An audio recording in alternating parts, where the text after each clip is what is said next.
I was in the office attending to a couple of engagements, but I was following. But my space was not vacant. The chief opposition whip was present and the rest of the team. That's how governments operate. It's very important that we be that organized.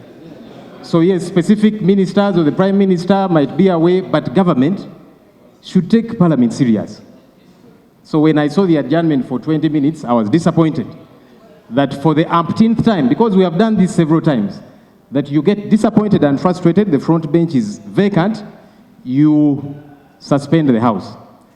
But now that government is back, Right Honourable Speaker, I don't want to think that the Attorney General and the Minister for Justice and Constitutional Affairs is trying to dodge these critical issues that we are raising of human rights violations.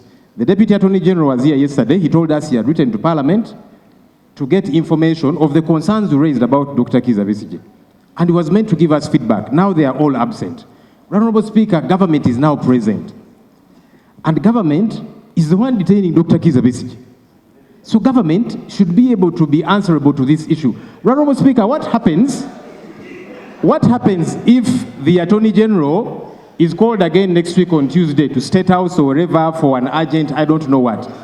Does government not remain present? Because government is here and it is represented and they should be answerable to these issues. Honourable Speaker, we were here paying tribute to Honourable Segirinya and we raised concerns about how this House let down Honourable Segirinya. He was denied bail. We raised those concerns. The presiding officer, he told us those are matters of court. He said, but the man is sick. Eventually, he was granted bail.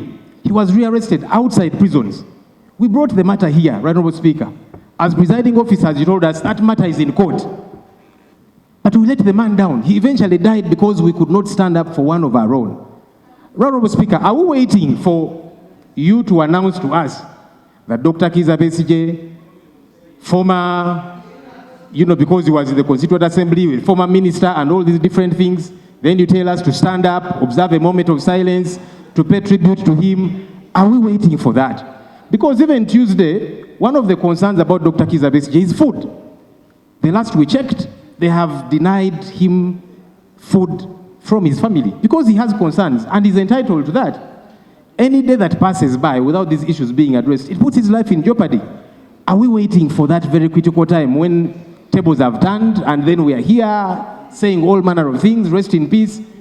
Right, Honourable Speaker, we have let down too many people. Let's not let down Dr. Kiiza Besigye as well.